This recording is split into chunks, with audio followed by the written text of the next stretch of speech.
আসসালামু আলাইকুম। আজকে আমি আপনাদের সাথে শেয়ার করব কাঁঠালের বিচি পরিষ্কার করার সবচেয়ে সহজ এবং সঠিক পদ্ধতি, যে পদ্ধতিতে আপনি চাইলেই খুব সহজেই কাঁঠালের বিচি পরিষ্কার করতে পারবেন। অনেকেই আছেন কাঁঠালের বিচি খেতে খুবই পছন্দ করেন, কিন্তু কাঁঠালের বিচির উপরের খোসাটা পরিষ্কার করার বয়ে খেতে চান না। আমার আজকের এই কাঁঠালের বিচি পরিষ্কার করার পদ্ধতিটা আপনি যদি ফলো করেন তাহলে খুব তাড়াতাড়ি কাঁঠালের বিচি পরিষ্কার করে নিতে পারবেন। আজকের কাঁঠালের বিচি পরিষ্কার করার জন্য এখানে আমি নিয়েছি কাঁঠালের বিচি। কাঁঠালের বিচিগুলোকে খুব ভালো করে রোদে শুকিয়ে নেবেন, এতে করে উপরের যে সাদা খোসাটা আছে সেটা খুব সহজেই ছাড়িয়ে নেওয়া যাবে। এভাবে একটি ছুরির সাহায্যে অল্প কিছুটা কেটে নিচ্ছি, তারপর এভাবে আলতো করে প্রেস করলেই কিন্তু উপরের খোসাটা ছাড়িয়ে নেওয়া যাবে। দেখতে পাচ্ছেন আমি কিভাবে উপরের খোসাটা ছাড়িয়ে নিচ্ছি। এভাবে করে ছুরির সাহায্যে কিন্তু আমি সবগুলো কাঁঠালের বিচির খোসাটা ছাড়িয়ে নিয়েছি। তবে আপনারা চাইলে কিন্তু কাঁচির সাহায্যে কাঁঠালের বিচিটাকে মাঝখান থেকে কেটেও খোসাটা ছাড়িয়ে নিতে পারবেন, আপনাদের যেভাবে সুবিধা মনে হয়। তবে আমার কাছে মনে হয়েছে এভাবেই খুব সহজেই খোসাটা ছাড়িয়ে নেওয়া যায়। কাঁঠালের বিচি কিন্তু আমরা অনেকেই অনেকভাবে খেয়ে থাকি, অনেকেই রান্না করি, আবার ভর্তা করে খাই। তো এভাবে করে একটি ছুরির সাহায্যে যদি আপনি কাঁঠালের বিচির উপরের খোসাটা ছাড়িয়ে নেন তাহলে কিন্তু খুব সহজেই ছাড়ানো যায়। অফ ক্যামেরায় আমি সবগুলো কাঁঠালের বিচির খোসাটা ছাড়িয়ে নিয়েছি। এবার চলে যাচ্ছি পরবর্তী স্টেপে। কাঁঠালের বিচির উপরের যে সাদা খোসাটা আছে সেটা ছাড়িয়ে নেওয়ার পর ভেতরে যে লাল আবরণটা থাকে সেটাতে কিন্তু প্রচুর পরিমাণেই পুষ্টিগুণ থাকে। তাও কিন্তু এটাকে আমরা ঘষে মেজে ধবধবে সাদা করে ফেলি। কাঁঠালের বিচির এই লাল আবরণটাকেই পরিষ্কার করার জন্য প্রথমেই আমরা এখানেই দিয়ে দিচ্ছি হালকা কুসুম গরম পানি, তার সাথে দিয়ে দিচ্ছি হাফ চা চামচ সোডা। এবার খুব ভালো করেই নেড়ে মিশিয়ে নেব। মেশানো হয়ে গেলে একটি ঢাকনা দিয়ে ঢেকে এভাবেই 30 মিনিটের জন্য রেখে দেব। আমি 30 মিনিট পানিতে ভিজিয়ে রেখেছিলাম, তবে আপনাদের হাতের কাছে যদি সময় থাকে তাহলে 1 ঘন্টার জন্যও পানিতে ভিজিয়ে রাখতে পারবেন, এতে করে খোসাটা খুব তাড়াতাড়ি পরিষ্কার হয়ে যায়। 30 মিনিট পানিতে ভিজিয়ে রাখার পর আমি এখানে নিয়েছি একটি মাটির বাটনা, আর এর মধ্যেই নিয়ে নিচ্ছি কাঁঠালের বিচি। আর এভাবে হাতের সাহায্যে আলতো করেই ঘষা মাজা করলেই কিন্তু কাঁঠালের বিচিটা খুব সহজেই পরিষ্কার হয়ে যাবে। দেখতেই পাচ্ছেন আমি কিভাবে ঘষে পরিষ্কার করে নিচ্ছি। অনেকেই অনেকভাবে কাঁঠালের বিচি পরিষ্কার করার পদ্ধতি শেয়ার করেছে, অনেকেই 5 মিনিটে, আবার অনেকেই 2 মিনিটে। আসলে আমি আপনাদের সাথে এই ভিডিওটা শেয়ার করার আগে সব পদ্ধতিতেই ট্রাই করেছি, কিন্তু আমার কাছে মনে হয়েছে এভাবে করে ঘষা মাজা করেই কাঁঠালের বিচিটা পরিষ্কার করতে হয়।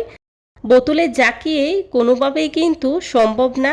আমি চেষ্টা করেছি, তবে বোতলে ঝাঁকিয়ে কিন্তু খুব একটা পরিষ্কার হয় না। এভাবে ঘষা মাজা করলেই খুব সহজেই পরিষ্কার হয়ে যায়। দেখতে পাচ্ছেন আমি বাটনার সাহায্যে খুব সহজেই কিন্তু পরিষ্কার করে নিয়েছি। আর এটা কিন্তু একটু সময় সাপেক্ষ, সময় নিয়েই পরিষ্কার করতে হয়। আসলে 5 মিনিটে 2 মিনিটে কিন্তু হয় না। এভাবে করে কাঁঠালের বিচিটা পরিষ্কার করার সময় অল্প অল্প করে পানি দিবেন, আর এভাবে হাতের সাহায্যে ঘষে মেজে পরিষ্কার করে নেবেন, তাহলে কিন্তু খুব সহজেই পরিষ্কার হয়ে যাবে। অনেকেই বলে ঘষা মাজা ছাড়াই কাঁঠালের বিচি পরিষ্কার করা যায়, তবে আমি বলবো ঘষা মাজা ছাড়া কাঁঠালের বিচি খুব ভালো করেই পরিষ্কার করা যায় না। খুব ভালো করে পরিষ্কার করতে হলে অবশ্যই ঘষা মাজা করতেই হবে। যদি কাঁঠালের বিচি দবদবে চকচকে সাদা করতে চান তাহলে এভাবে ঘষে মেজেই পরিষ্কার করতে হবে। মাত্র 30 মিনিট সময় পানিতে ভিজিয়ে রেখেছিলাম, এতে করেই দেখুন কত সহজেই খোসাটা ছাড়িয়ে নেওয়া যাচ্ছে। যদি আরও কিছুটা সময় ভিজিয়ে রাখা যায় তাহলে নরম সফট হয়ে খুব সহজেই পরিষ্কার হয়ে যাবে। দেখে নিশ্চয় বুঝতে পারছেন মাটির বাটনাতেই কত সহজেই কাঁঠালের বিচি পরিষ্কার করে নিলাম। এই পর্যায়ে আমি কিছুটা কাঁঠালের বিচি পাটায় পরিষ্কার করে নিচ্ছি। তবে এই পদ্ধতিতে আমরা ছোটবেলায় দেখতাম আমাদের মা দাদিরা এভাবে করে কাঁঠালের বিচির এই খোসাটা পরিষ্কার করে নিত। তবে এই পদ্ধতিটাই কিন্তু সঠিক, এভাবে করেই কিন্তু খুব সহজেই পরিষ্কার করে নেওয়া যায়। যে যেভাবে কাঁঠালের বিচি পরিষ্কার করেন না কেন, আসলে কিন্তু এভাবেই ঘষা মাজা বা ডলা দিতেই হবে। এভাবে করেই কিন্তু কাঁঠালের বিচি পরিষ্কার করে নিতে হবে, এটাই কিন্তু সঠিক পদ্ধতি। আমি কিন্তু সবগুলো পদ্ধতি বাসায় ট্রাই করেছি, তবে আমার কাছে এটাই সঠিক মনে হয়েছে, তাই আমি এই পদ্ধতিটাই আপনাদের সাথে শেয়ার করেছি। আশা করছি আপনাদের অনেক উপকারে আসবে। কাঁঠালের বিচি পরিষ্কার করার এই পদ্ধতিটা আপনারা চাইলে কিন্তু ব্যবহার করতে পারেন, কারণ পাটা কিন্তু সবার বাসায় থাকে। আপনারা চাইলেই কিন্তু খুব সহজেই পাটায় এভাবে করেই কাঁঠালের বিচিটা পরিষ্কার করে নিতে পারবেন। পাটায় ঘষে এভাবে কাঁঠালের বিচিটা পরিষ্কার করলে খুব বেশি সময় লাগে না, খুব দ্রুতই পরিষ্কার হয়ে যায়। বহু পুষ্টিগুণে ভরপুর কাঁঠালের এই বিচি দিয়ে অনেক ধরনের তরকারি কিন্তু রান্না করা যায়। আর ভর্তার কথাই কি বলবো, কাঁঠালের বিচির ভর্তা হলে কিন্তু 2 প্লেট ভাত নিমিষেই শেষ হয়ে যায়। তবে এভাবে করে কাঁঠালের বিচিগুলো যদি পরিষ্কার করে নেওয়া যায়, তাহলে কিন্তু তরকারিটা রান্না করা খুব সহজ হয়ে যায়। তবে আপনারা চাইলে কিন্তু এই খোসাটা না পরিষ্কার করেও রান্না করতে পারবেন। এই খোসাতে কিন্তু প্রচুর পরিমাণে পুষ্টিগুণ রয়েছে। সেমভাবে আমি সবগুলো কাঁঠালের বিচি পরিষ্কার করে নেব।